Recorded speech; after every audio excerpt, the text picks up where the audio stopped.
Welcome officially to this conversation with Isaac Saul about the Tangle newsletter. I have been really looking forward to this and digging in to his business. But first, I just want to give a quick shout out and thank you to this month's sponsor, Mibble Art. If you are in need of a book cover design, they are a wonderful place to check out. They are offering a 10% discount to my newsletter readers, Electric Speed readers, with the promo code eSpeed10. So if you just take a quick screenshot of this slide or take a photo of this slide, you will go right to the place you need to be with the discount code. And if I've caught you unprepared to capture this, it will be on the recording and you can get it later. So thank you, Mibble Art.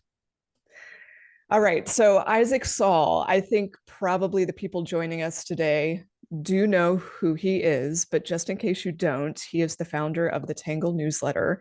He started out as a politics reporter from Bucks County, Pennsylvania, for those who don't know, and I didn't initially. I guess it's the most politically divided county in the country. Is that right, Isaac? For a long time, it was. It's certainly still a bellwether. I'm not sure.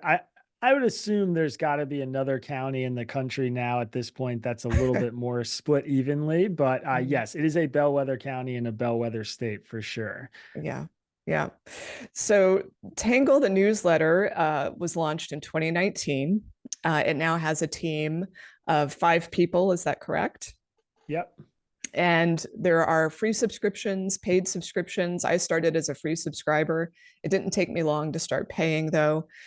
More than 100,000 subscribers at this point, and 40% of readers self-identify as liberal, 30% as conservative, and then the rest something else, some other word to describe them. So with that, I'm going to stop the share. And I first just want to talk about maybe the obvious, which is what makes Tangle so special, at least in my mind, that it has to do with the fact you are talking to this very diverse group in a very polarizing time. And I'm impressed at how you're able to engage with readers, engage with all of this varied feedback, ideas and positions that are very divisive and contentious. I know that certainly with writers and authors who I deal with, they're afraid to talk about political issues for fear of offense or getting trolled or any number of negative reactions. And you share points from people who radically disagree with you right in the newsletter. And sometimes I feel like you're like built differently from other human beings, that you're able to like just do this again and again, day after day, in your team too. And you have been, I would say, honest and transparent at times about how this can pose challenges for you. Is like recently when you discussed the Israel-Hamas conflict war, you've talked about these are some of the most difficult things that you've written about. In any event, I guess my question here is, do you still have emotional reactions at this point, or have you created so much distance, or you have so much experience that you're able to navigate all of this with reason? Yeah, it's a great question. I mean, I am human and like anybody else. So I definitely still have emotional reactions to a lot of the breaking news stories.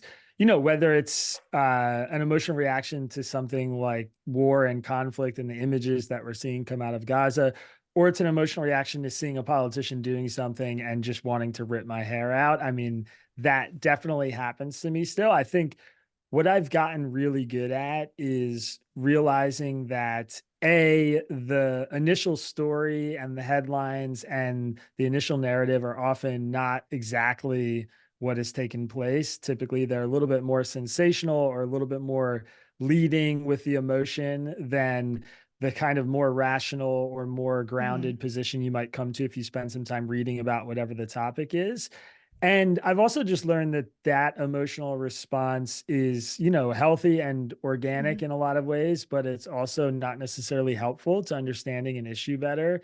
Yeah. And the more I've practiced, trying to feel and be in tune with my emotional response, but also understand that if I want to make some sort of, objective judgment about whether a policy is good or what a country like Israel should do next or whatever it is, I often need to separate some of that emotional response from my kind of logical thinking. And that has taken a lot of practice.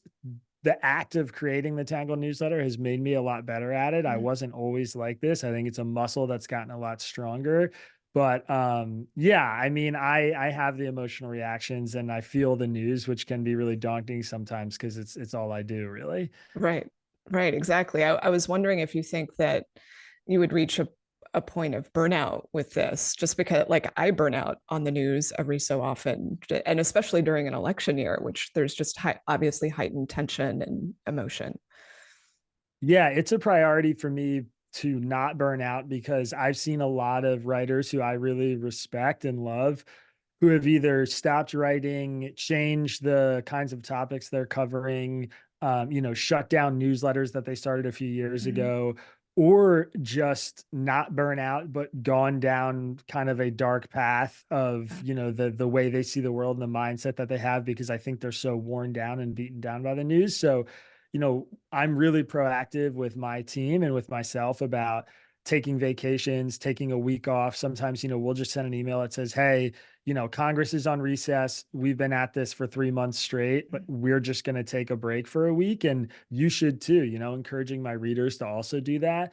People are really receptive to that far more than I thought they would be. And I emphasize that because I know, I want to do this for the long term. I'm 5 years into it and I'm tired sometimes, and I'm worn down for sure. But this is something that I feel like is a really important service people want. And I don't want to fold, in a matter of months or years. I want to do this for a long time and do it in a way that's sustainable. Yeah. There's something you included in a newsletter. This is maybe back in January or February. It was a reader question about whether or not you would sell Tangle. And I run a paid newsletter too, much smaller subscribership, but it only comes out every other week. And I suffer from this feeling like I don't know if this is sustainable. And so reading that question and your answer to that about sustainability actually changed how I think about the future of my paid newsletter. And because I do enjoy it, but I feel like there have to be breaks. And I found too, when I expressed that people were much more responsive and accepting. Maybe like I put too much pressure on myself, and my readers offered me maybe more grace than I offer myself. Yeah. And I think I don't want to call it a mistake, but if I could go back, maybe one of the things I would change about what we did was that we're a daily. So, Mhm.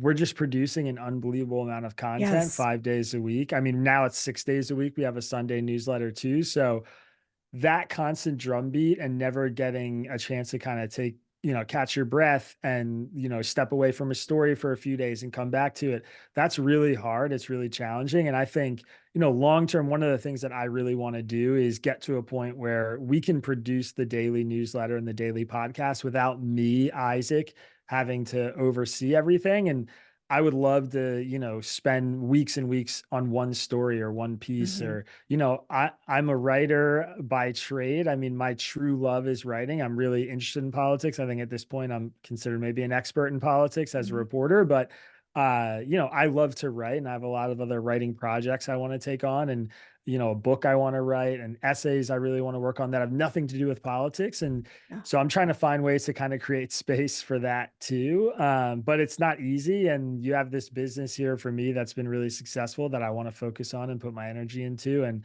I think the stuff we're covering is really important. And it's really important for people to be informed about what the government's doing. But yeah, it's hard. It never stops. There's no way around that. Yeah, that actually touches on a question I wanted to ask later, but I'll just ask it now. The balance between giving people value for their money or giving them what they came for, which part of this is about frequency. Like you mentioned, you're now 6 days a week, which to me, it's unbelievable to be able to produce something at that level.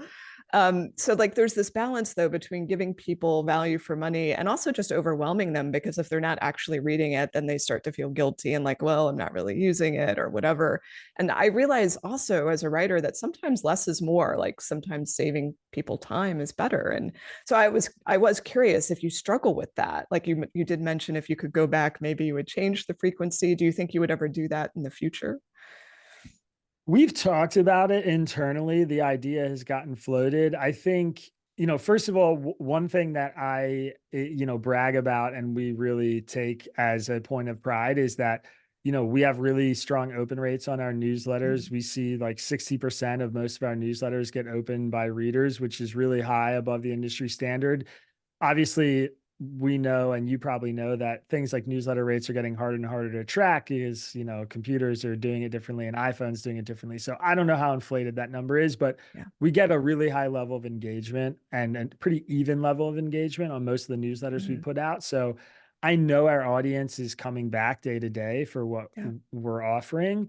But to me, a different solution than sort of fading out or doing fewer newsletters is actually just varying some of the content that we're doing. So, the Monday through Thursday newsletter is in a very specific format. Then we publish these Friday editions for subscribers that are interviews or kind of essays or more personal pieces.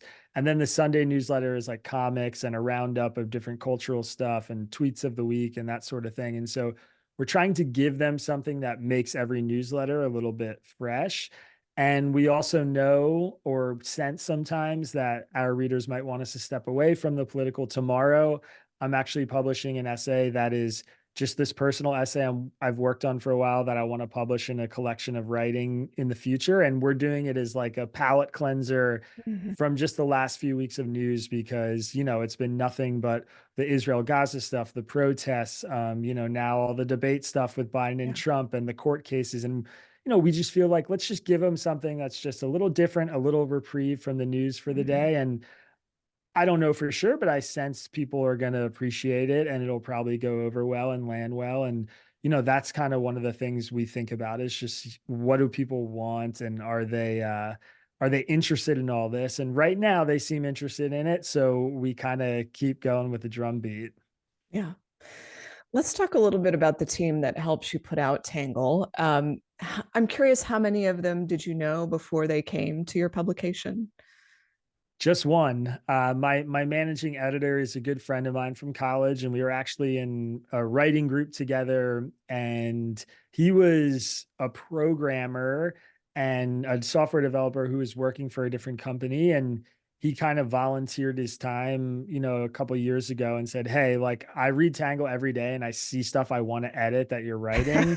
Like, can I just like get an hour on the newsletter?" And I was like, "Yeah, of course." And then I started paying him for the hour or two he was working every day. And then he basically came to me and was just like, I enjoy doing this so much more than I enjoy my other job. Like, if I were to come do this full time, what would it look like? How much could you pay me? And we just came to a deal. And so I sort of inadvertently poached him from his job. And I'm very grateful that I did. He's a phenomenal editor. But yeah, he's the only one who I didn't know or did know before Tangle started.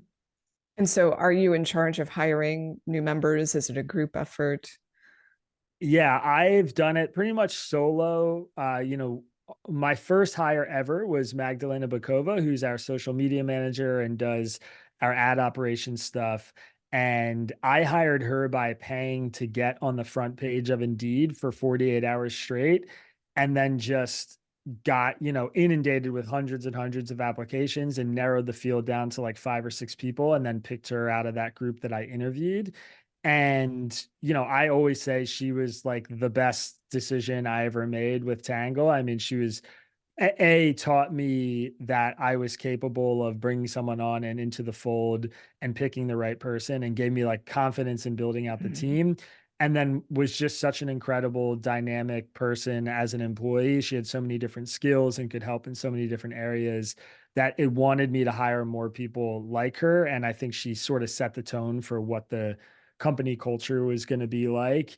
And after that, it was a matter of, the needs. The next hire I had was for a podcast editor because our readers wanted a podcast and I didn't have anybody who could edit podcasts. Magdalena couldn't edit podcasts. It's like a very specific trade. So we brought that person on and it kind of evolved from there. And actually, Will, who now is one of my editors and who also helps with booking stuff for, getting me on things like this or show or television, whatever. He and I met very serendipitously. Basically, he was a fan of Tangle, a reader, And I was sitting on my porch in Brooklyn, New York, and he was walking down the street and did a double take and was like, "Are you Isaac from Tangle?" And I was like, "Yes." And it was actually the first time I'd ever been recognized like publicly in the street as being the Tangle guy. And he, we shook hands, we introduced ourselves, and it turned out he was my neighbor, and he was like a reader who lived 3 doors down. Wow. And yeah, a few months later, he reached out to me and said, "Hey, I'm thinking about a career move and wondering if I could like do some part-time work and make myself valuable." And he made himself really, really valuable really fast. So I offered him a full-time position shortly after that. So it's been a lot of different roads to get here, different kind of discovery methods, I guess, for Mhm. employees, you could say. But I now have the 4 full-time employees, and then we have some part-time editors and interns and stuff like that who kind of cycle in and out. Yeah, that's terrific. All right. So let's talk more about the business, the numbers, to the extent that you're comfortable. I don't want you to feel pressured or like you're revealing trade secrets. Um, so obviously you have some subscribers who are free, some who are paid. Can you tell us what the breakdown is? Yeah, sure. And as a policy, for whatever it's worth, I'm an open book. I mean, I am really gung ho about building more sustainable news journalism writing jobs, and I want other people to come in and compete with us, and I want other writers and journalists to find a way to get paid for their work, because I've been a broke journalist waiting to get fired every Friday. Mm, I know what that feels like. It sucks. The media industry is really, really difficult right now.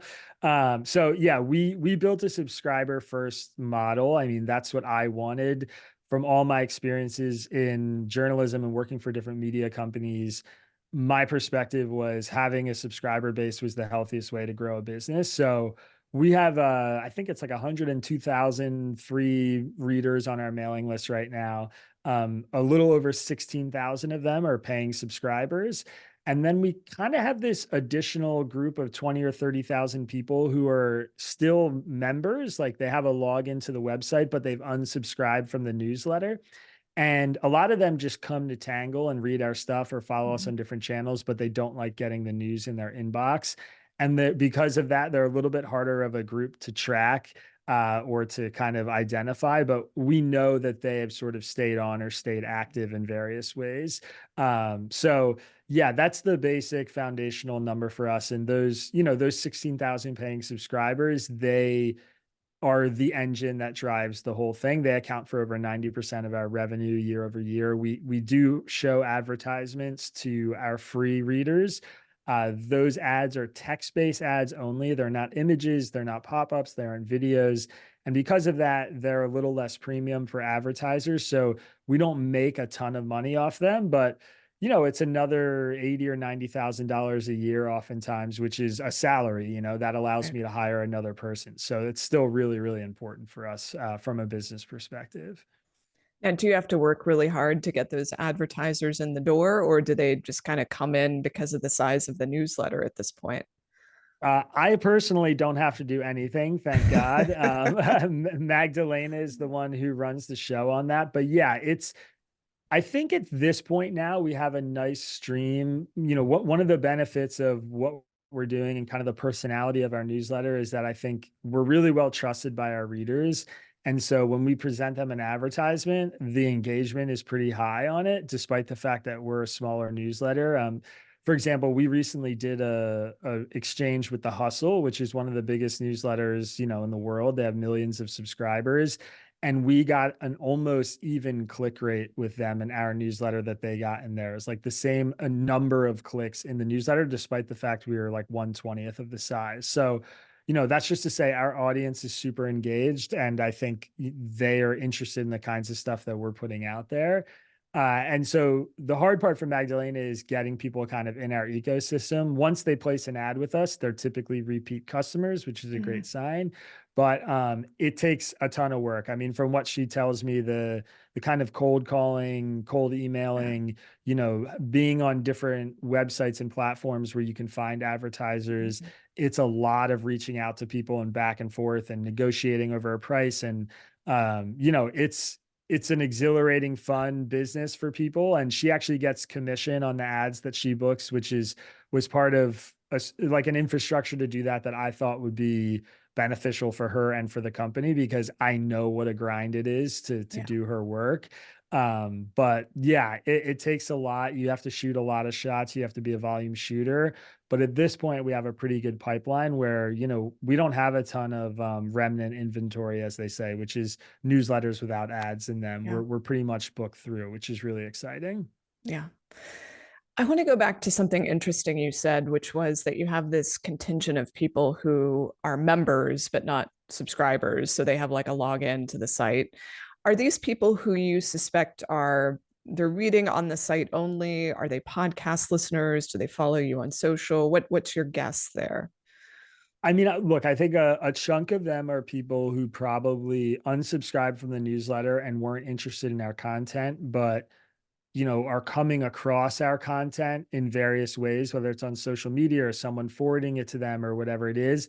And so they end up coming back to the website to log Mhm. in, because we clean the list. So what I do is I'll go in and I'll look for people who are unsubscribed from the newsletter and also have zero activity for the last, say, 3 to 6 months. So if they haven't logged into the website in 3 months and they also don't have emails on, but they still have a membership, I'll cancel, delete them from our system, because we pay for every additional member we Mhm. have on our hosting platform. So, a good chunk of those people end up just sort of getting churned out. There are people who are really just disengaged. But yeah, I think a lot of them are people who probably follow us on social media and also listen to the podcast, or they come to our website directly sometimes to get the news, but they don't like getting the emails in their inbox. And it's a very specific kind of consumer. I hear from them a lot. And Mm. the general thing that I hear from them is, if I get behind on the Tangle newsletters and I have 5, 8, 10 emails in my inbox that are unread, it really stresses me out. And so I've just like unsubscribed, and I'll just come read you guys when I want to read you, which Right. I totally understand. I mean, I run an email business, so I have 800 unread emails in my inbox right now, and they're all important. So like I have a different threshold for what's stressful, I guess. But I get the sentiment that it feels like a lot to see those kind of build up and not be read. Yeah. Yeah. I'm that sort of person, even though I run an email Yeah. business. You've mentioned your platform, which I think is pretty interesting and important, at least from my perspective. So you run Tangle on Ghost. Now, I don't know how important this is, but is this your own installation, or do you run it off of the Ghost hosting environment? So Ghost has what they call themes, which are basically, build outs of different looking newsletters and websites that you can use. We have a theme that I've paid outside developers to customize a little bit. Okay. And I'll say, frankly, I love Ghost. Ghost is an awesome place to publish. I currently hate our website. We're redesigning the Mm. entire thing. And it's mostly my fault, because I was the one who sort of decided to I decided how to design the website, but now I've grown to hate it. So we're working on a new one that I hope is going to be more of a destination for people to come get all our content. But yeah, we just use a Ghost theme that we've kind of iterated on. But you'll remain on Ghost even after the redesign, is that correct? Yes, correct. Yep. Okay. So, so many paid newsletters today that people know about are actually on Substack. Did you consider Substack for Tangle, or was it never a contender? I started on Substack, Okay. actually. Yeah, and Substack is another place that I truly have nothing but great things to say about. I mean, I know there's some controversy around the kinds of writers they Mm. host and the content, whatever.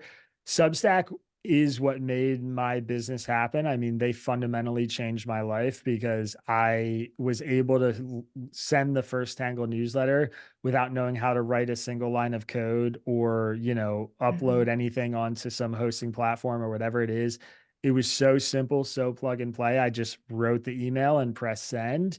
And I sent that first newsletter to 13 people on Substack. And, I won't ever forget that. And I stuck it out with them for a really long time. I was one of the top politics newsletters on Substack.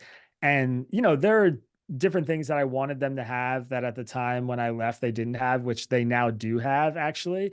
But the biggest reason I left is that they take 10% of the Mm. subscription revenue. And that's a really good business model for them. And it's actually a great business model for writers because it creates the incentive for them to make you money. They only make money if their writers make money, which is a really strong way to build that ecosystem. And I think it's why they're having a lot of success.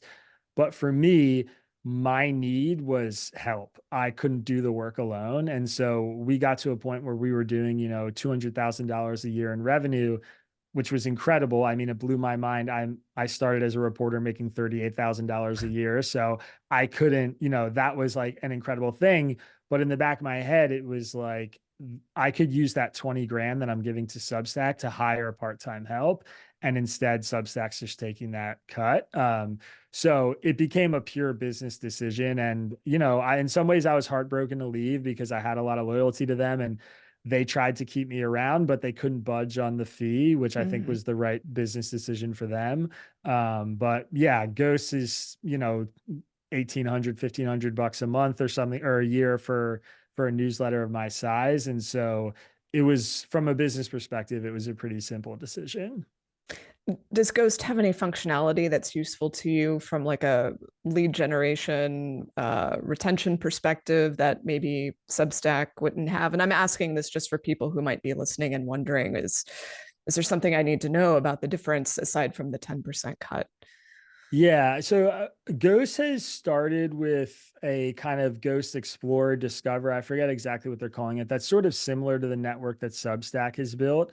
I think Ghost fundamentally is different in that it is a website first publishing platform. It was built in order for people to host websites that might be complex in certain ways, whereas Substack was built for people who had a newsletter first product, which is what we were. So when I went to Ghost, actually, the email stuff they had was kind of lacking, and the network stuff they had was definitely less than what Substack had. I think if you want to get discovered by a network, then Substack's a better place to be. And that is, from Substack's perspective, that's the business justification for what they do.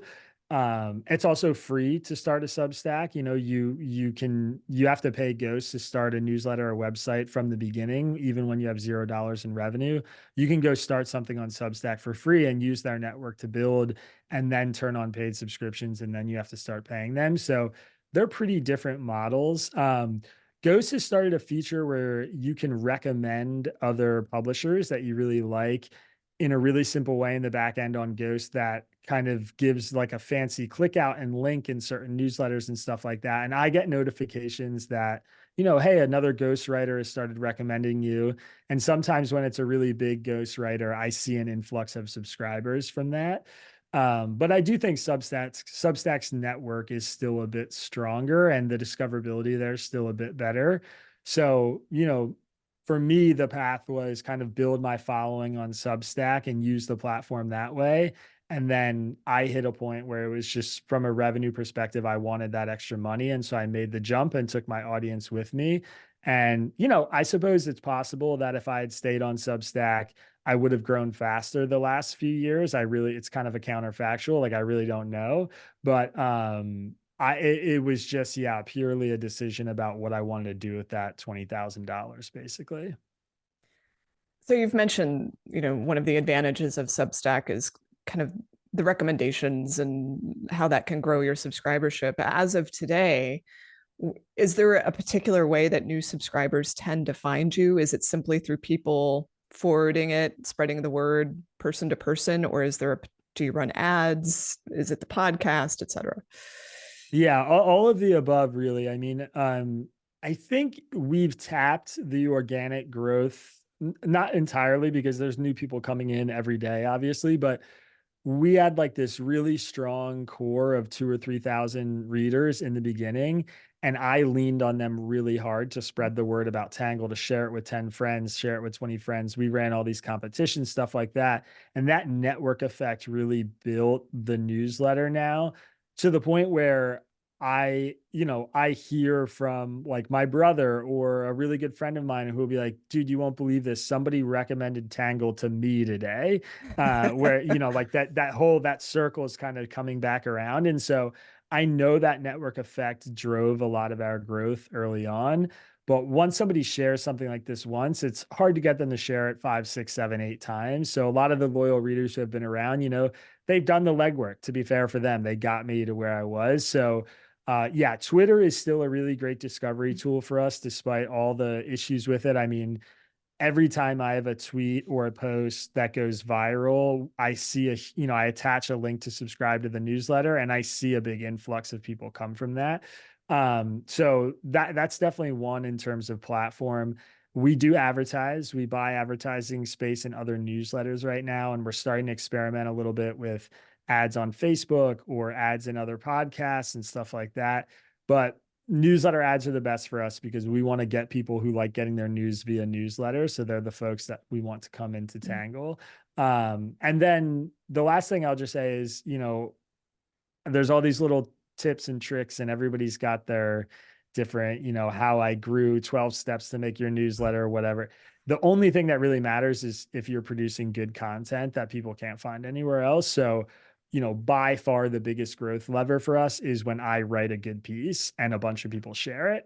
That's the thing that drives growth. And, we see that over and over again where the biggest growth spurts for us always come in the wake of a piece where when we publish it, we're like, this is a really good piece and we Mhm. know it's really good and we feel it internally and it catches fire and, resonates with people enough that they share it. So that's definitely my number one tip is just do good, unique content that other people aren't doing.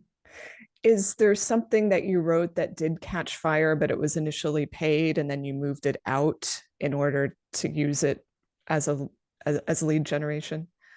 Yeah, it's a great question. That is something we've done several times before. In fact, one thing that happens for us is we'll publish something that just goes to those 15, 16,000 paid subscribers. And I'll get 100 emails from people saying, like, please, like, more people Hmm. need to read this. Like, Yeah. they're telling me drop the paywall on the thing I'm paying to access. And when we get that feedback, it's sort of a gut check of, oh, maybe this would, so then on the Monday after that Friday edition goes out, we'll say, hey, we dropped the paywall on our Mhm. Friday edition because of the feedback we got. Please read it and share it. And then I'll go post it all over Twitter and social and stuff like that. So, yeah, there have been a few pieces that have kind of resonated in that way where it's been like a wake up call for us to share them a little bit more widely. I mean, I find your current policy really generous. I mean, most of what you publish is free, except for that Friday. Is that I can't remember if the Sunday is just for paid people. Yeah, the Sunday is, but we send it once a month to free people also. Okay. So to me, like people can enjoy Tangle without paying. So part of it almost, I mean, you tell me, but some of it feels like a patronage effect. Like people would like to support what you're doing. How do you feel about that? Yeah, definitely. In fact, we sort of inverted the model. I mean, this was something that I disagreed pretty strongly with on the Substack founders. Their guidance to me was if you're going to do 4 newsletters a week or 5 newsletters a week, you should give out Monday for free and put the rest behind a paywall. And I had a really simple but different rationale, which was I don't know what I'm going to write that is going to sort of catch fire. And I've been fortunate enough that in my writing career, I've had 5 or 6 like really quote unquote viral moments where stuff I've published, political columns, whatever it is, have just been like lightning in a bottle and taken off. And if you ask me to define or categorize or explain how or why those things happened, I could not tell you. And I think like everybody who sort of tries to explain why or what it is about things that goes like the people who have explanations for that, I think they're just BSing basically because if they knew how to do it, they would be doing it themselves on repeat over and over again. There is no formula. It's just there's a little bit of magic to it. And so from my perspective, I was had an option of either 4 chances to do that a week or 1 chance to do that a week. And I wanted the 4 chances to do that. I wanted to hit people every day with a newsletter and hope that one of those 4 or 5 resonated enough that they really wanted to share it or spread the word about Tangle. And I think that was an effective strategy. The other thing is a bit more, it's less like the business strategy and more sort of my altruistic perspective on where the news is, which is most good news is behind a paywall right now. And when I say good, I just mean like quality, well-funded, well-sourced news. And most of the junk news is free. And I did not want to just be another publication that was producing really good news that only a few thousand people were seeing. I wanted to do really quality news that was free and available for as many people as possible, because the reality is a lot of people can't pay. They can't afford it. They don't have, another $5, $6 a month, and they're cutting costs. They're living on fixed income, whatever. I hear from those people all the time. We have a policy: if someone wants to subscribe to the newsletter or get a paid subscription, but they can't afford it, if they send an email and ask, I gift them one, no questions asked. So, we, on top of our 16,000 paid subs, we have probably close to 1,000 that are people who are just on complimentary subscriptions. So it's a balance. There's definitely, different strategies to kind of approach it. But for me, it was, I want as many shots as possible to sort of write something that resonated with people. And I wanted this really quality news to be available and free for the masses, really. Yeah. I don't encounter that perspective very often. So thank you for that. I'm trying to remember now how I first discovered Tangle. And my gut says it was probably an article you wrote that went viral that I saw maybe on Memorandum. I don't know if you're familiar with that aggregator. I'm Um, not, but I remember the day that you referenced us for the first time, because we got a bunch of your subs. All of a sudden, all these people are coming from janefriedman.com, and I was like, what's going on right now? So it was, I appreciate the shout out, the original one at least. Well, I was very impressed when someone from your team like wrote me a personal email and with knowledge of exactly how well my readers converted for you, like over, I don't know, a period of a month or two. I was like, this is a professional business operation. I was just like, no one has ever done that before. You were the first. So so obviously you're tracking like where your subscribers come from. Is that correct? Yeah, Ghost has a really helpful dashboard in their publisher that basically will tell you in the last 7 days or the last 30 days where most of your traffic or where most of your subscribers are coming from. So, what happened for us was we just saw all of a sudden in the span of an hour or two, we got 20 or 30 new paid subscribers, and we hadn't published anything yet. It was like the morning or a weekend or something like that. Whereas like we hadn't just released the newsletter, which is when we typically see those Mm, bumps.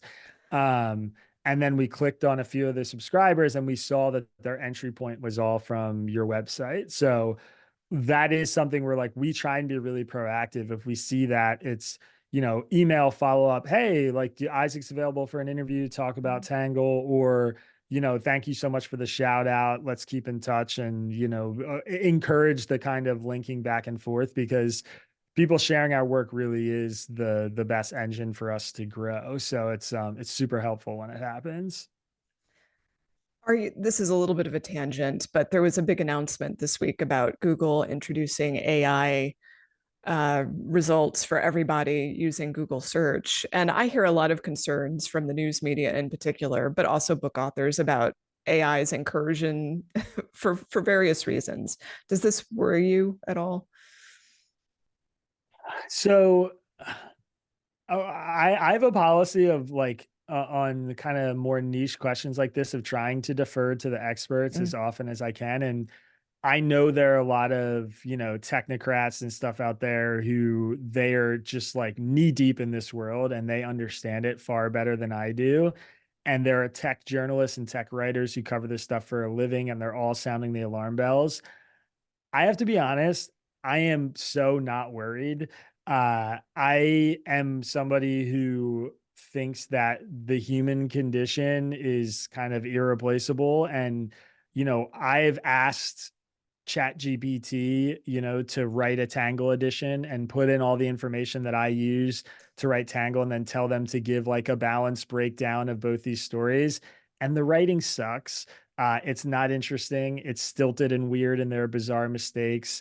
I put in the Tangle newsletter into Chat GPT sometimes, and I ask it to, point out any typos or mistakes, and it misidentifies errors that aren't errors. It tells me things, that are just totally untrue. I think the industry is much closer to its infancy than to the point that it's going to be threatening, a lot of professional writers' livelihoods than people are letting on right now. And I think for a newsletter like mine and for a newsletter like yours and for a lot of the really, successful writers who are out there, people are attached to the person. They know there's somebody behind it. They want to interact with that somebody. They want to share that opinion with that somebody. They recognize their writing. I mean, you could give me, there are 10 journalists in the world right now who you could show me their articles without a byline, and I'll read one paragraph and tell you exactly who it Mhm. is. I could pick Matt Levine's writing from Bloomberg out of a lineup easily with my eyes closed. ChatGPT AI is not going to be able to do that at least anytime soon. So I'm not particularly worried about it. I understand the fears. I'm far more concerned about, these AI generative systems stealing people's original work Mm. and producing news sites that are basically just scraping the New York Times and then offering the same news for free in sort of rewritten form. Like that scares me. I don't want them to undercut the market and take subscribers away. But yeah, I'm a better writer than ChatGPT still by a mile, is my opinion. And so I'm not totally concerned yet based on what I've seen. And I know it's going to evolve and get better rapidly, but I feel like we're in a little bit of a moment of hysterics right now, and it doesn't really scare me that much. Are you familiar with Oliver Burkeman by chance? I'm not, no. So he's a British author. He wrote 4,000 Weeks, which is, I wouldn't call it a productivity manual. It's about how to take the pressure off of yourself to be productive. Time Hmm. management for mortals, I think, is the subtitle. He recently wrote a newsletter uh, with the subject line, "It's the human connection, stupid," which was about his perspective on AI, which really echoes what you just said. I'll drop the link in the chat later for those who are interested. It was very refreshing. That's cool. I like that. Yeah, that's a great headline. I want to go back to the podcast. Before I do that, though, I'll just say I'm going to open it up to the audience for Q&A. Just put your questions in the Q&A box, and we'll move over to that pretty soon. Okay, so the podcast, you said that your readers requested this. Do you consider it mainly a marketing vehicle? But I know the content between the newsletter and the podcast don't necessarily overlap. So tell us about that. Yeah, so the original podcast was just me reading the newsletter and that was it. So I would finish the newsletter and then I would set up the mic like I have right now and just read it and then send the audio file to a podcast editor who would publish it. And the reason I did that was I was getting emails from like really loyal fans who were just like, dude, I love your newsletter, but I can't sit down and read it 5 days a week. Mm. I would love if I could just listen to it while I do the dishes or drive to work or whatever it is. Like, please do a podcast. And then when I started doing the podcast, what I found was that I was getting back in the habit of the very important writing trick that everybody should be doing, which I was reading my work out loud to myself every day. Mhm. And that's like what I used to do in college in my early days of writing. And I've sort of like gotten professional and snooty and didn't think I needed it anymore. And then I started doing it and I was like, oh my God, some of this writing sucks. Like when I was reading it out loud, I realized how much better just that exercise was making it. So I would make edits to the newsletter on the fly while I'm recording. And it became this really kind of like, beneficial ecosystem that started that listeners really liked and readers really liked and I thought was making my work better. And then it was like I'm sitting down on the mic, I might as well start interviewing people. I'm a journalist by trade. It's one of my core skills is doing interviews. So I started interviewing people and we published those podcasts. And now, I have a managing editor who I bring on and we co-host the Sunday podcast together where we basically just like riff on some of the stuff we didn't get to cover that week. And we maybe bring on a guest for a little bit. And so it's turned into a whole new thing.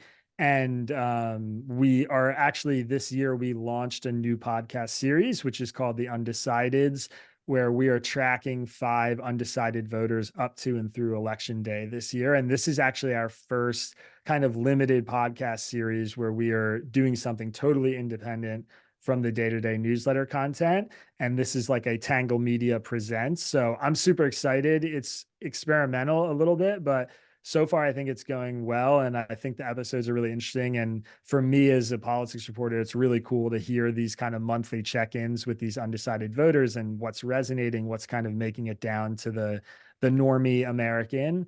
Yeah. So it's not a top funnel for us yet. I would say most of the people who listen to the podcast found the newsletter first and then are like, oh, they have a podcast, I'll do that.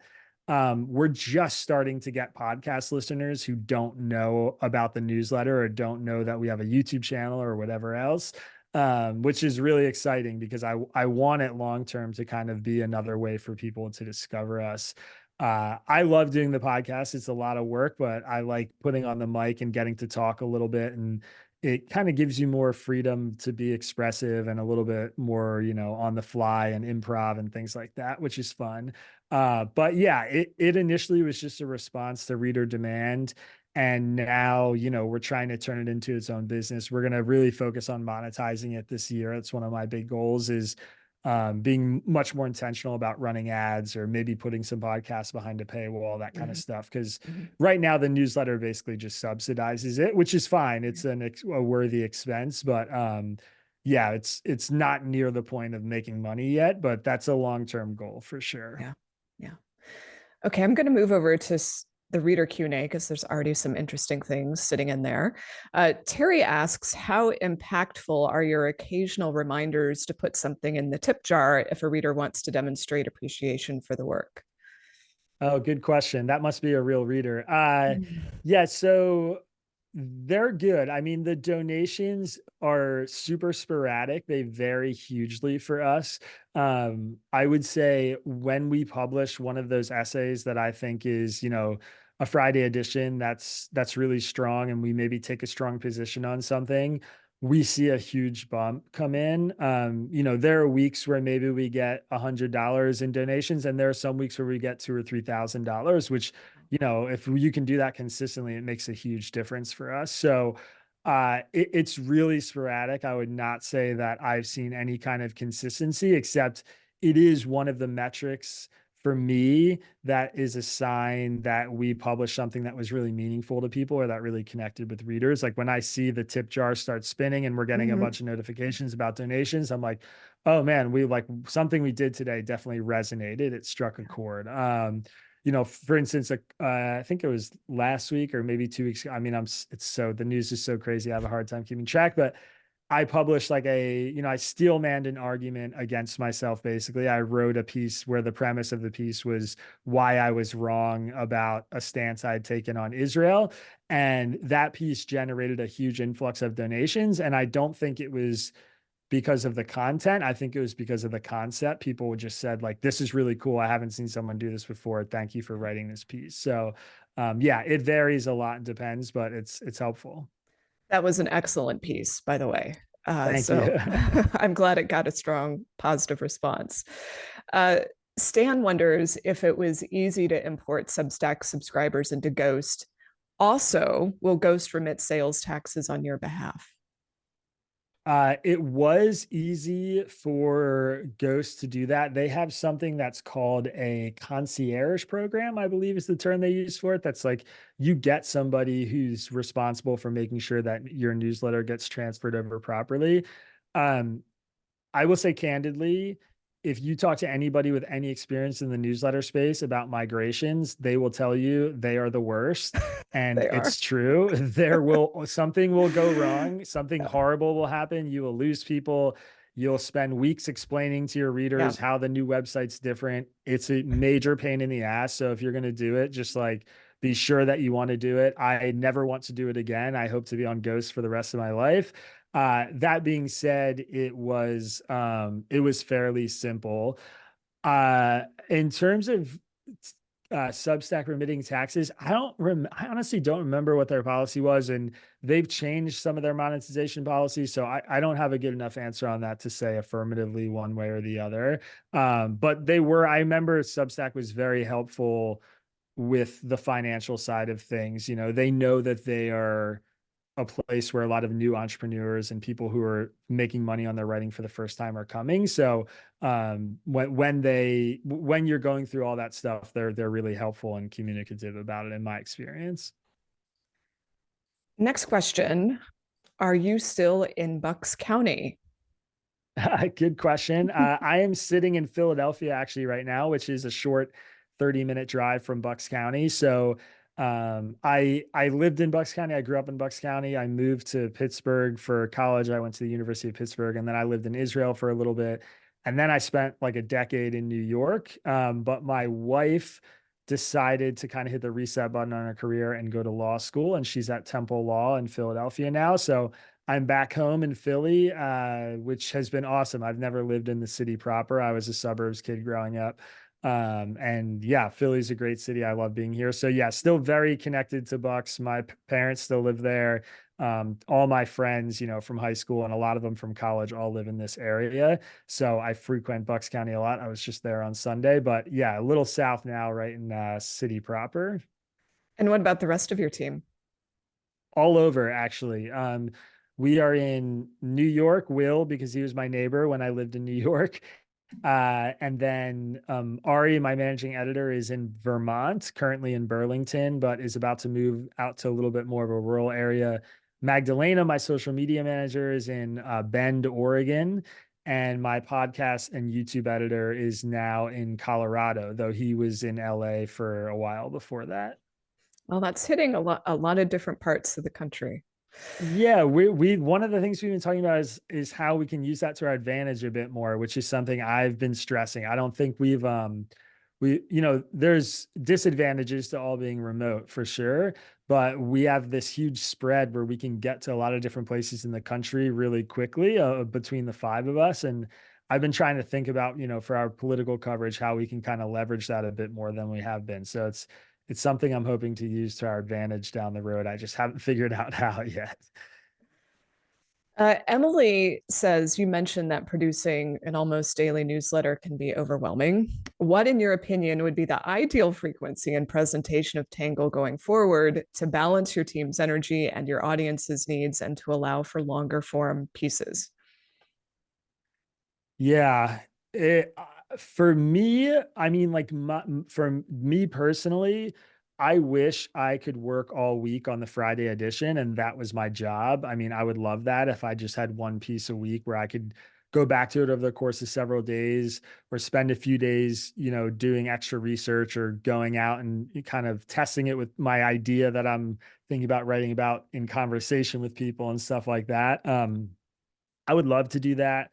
I think for our goal of keeping up with all the various topics that are out there, I think we could probably do a Monday, Wednesday, Friday newsletter and get away with it and cover 90% of the stuff we want to. I would say there are weeks where 4 or 5 days doesn't feel like enough to cover Mm. all the various stuff that's out there and like the conversations that are dominating. And then there's often weeks where there's one newsletter a week that's sort of we're covering something for a second time in 2 weeks, or we're covering a story that maybe doesn't have the same salience or like is resonating the same with people where I feel like we're almost filling the gap Yeah. of a day. I wouldn't say that's frequent, but it definitely happens. So, I think we could go down to 3 a week and prioritize it. I think that would still be really hard. Easier than what we're doing now, but still pretty difficult. For me, I would love if I could just do one piece a week. And, maybe down the road, that's something that we get to a place as a team where we can do that, where the staff is kind of working, does the whole daily newsletter themselves. And then I do that one piece a week. That'd be great. As a writer, I would love more time always. Yes, agreed. Clive says clearly you have a loyal, engaged community, and you're extending through live events. You just had, was it your first live event in New York City not that long ago? Um, Clive says these are great for Metro dwellers. What are your plans to do that virtually? As a longtime subscriber and evangelist, the ghost comment section seems really clunky and limited. So, what plans, tools do you have to build a virtual community? Yeah, great question. So the New York City event was actually our second event. Okay. We had one in Philadelphia. So agree about the ghost comments. Actually, I can't remember, Clive, if you were the one who wrote into me or not, but somebody wrote in recently just saying like sharing a screenshot of an example of how the ghost comments were not doing what they should be doing. And I actually shared that with Ghost, and they said they're working on some kind of fix, which is exciting. So that's, they're very responsive. I love them as a platform for that. Yeah, we've talked about, maybe doing webinars like this, Zoom calls where we can have readers come in and ask us questions. One of the things I would love to do is live coverage of debates, or, on election night, doing just some kind of channel like this where people can come in and we're doing like rolling coverage of what's happening in the election. I think that'd be really fun. The biggest obstacle for us right now is honestly just the bandwidth. I mean, it's just getting to a point where we feel good enough with all the other content pieces we're putting out on a daily basis that we can step out and do this. I think one thing people underestimate is, especially if you want to have an organized event where maybe it's something you have to register for like this, or you have to pay a little bit of money to get into the Zoom or whatever it is, you have to prep that, and you have to have like a really clear plan of what you're going to do and what the rules of engagement are and what topic you're going to cover. And all of that takes a good deal of lift and energy and focus. And then on top of that, you have to leave your normal work for an hour or two a day, which is hard. So, uh, I totally agree. We should be doing more of it. I want to do more of it. I also, recognize that the events are something that are really, they're helpful mostly for the people who live in big cities across the US. So it's something on our radar. I hope to have a more solid answer about that soon. But yeah, it's definitely something we want to do. I mean, I love doing stuff like this. So I'd love to interact with our readership a bit more. All right, next question from Anne Marie. It sounds like you're pretty data driven in how you look at the newsletter, the referrals, the ad performance. Is that something you're naturally drawn to, or is someone on your team driving that more? That's funny. I totally don't consider myself data driven. I feel like I'm an all vibes person. I feel really sensitive to the comment section and the kinds of emails I get and the way I'm seeing my stories be shared and how people are talking about them. And I tend to attach myself much more to that than to something like the open rates or engagement.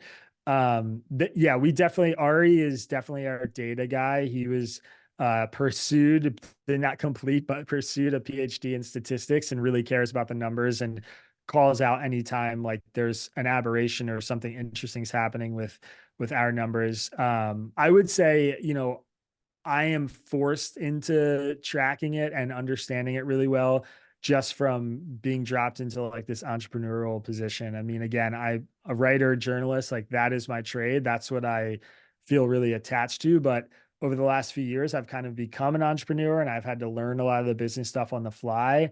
And I know now how important it is to keep an eye on a lot of that data stuff. And unfortunately, it's sort of what keeps me up at night, is thinking about the numbers and where we have to be and what our goals are. And that's just part of the position that I'm in. But yeah, I think I learned it mostly through doing Tangle. It was not something I was organically driven to. It was just a necessity, really. Do you use an affiliate marketing program? We've used some, we've jumped around. To be honest, everything about our marketing and advertising, I would say, is not as organized as I would like it to be, in part because we've tested so many different strategies and tried so many different things that it, there's a lot of people selling snake oil. I don't know how to put it. It's, like in a kinder way than Yeah. that. I've spent a lot of money on really on like an advertising or affiliate program or whatever it is that somebody promised me was going to get me X amount of subscribers at this cost. And I've been burned so many times doing that, that we're just really deliberate and careful about how we spend our money now, especially given the size of our organization. So, yeah, it's not something that we do consistently, mostly because we haven't figured out how we want to organize ourselves, because so many of the results are so inconsistent. It's just hard to get a good bang for your buck. Yeah, I tried an affiliate marketing program for my paid newsletter for about a year or two, and for me, it didn't work because the newsletter, I don't charge enough for it, and I just don't think it makes it. I don't know.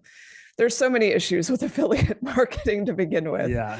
but at least maybe it works for somebody somewhere. Maybe for the information or like something like that, it works. I don't know. Yeah. Okay. Well, we have reached the top of the hour, and I want to be respectful of everyone's time here. Isaac, thank you so much for joining me for this hour. Thanks, Jane. I really appreciate it. Bye bye, everyone.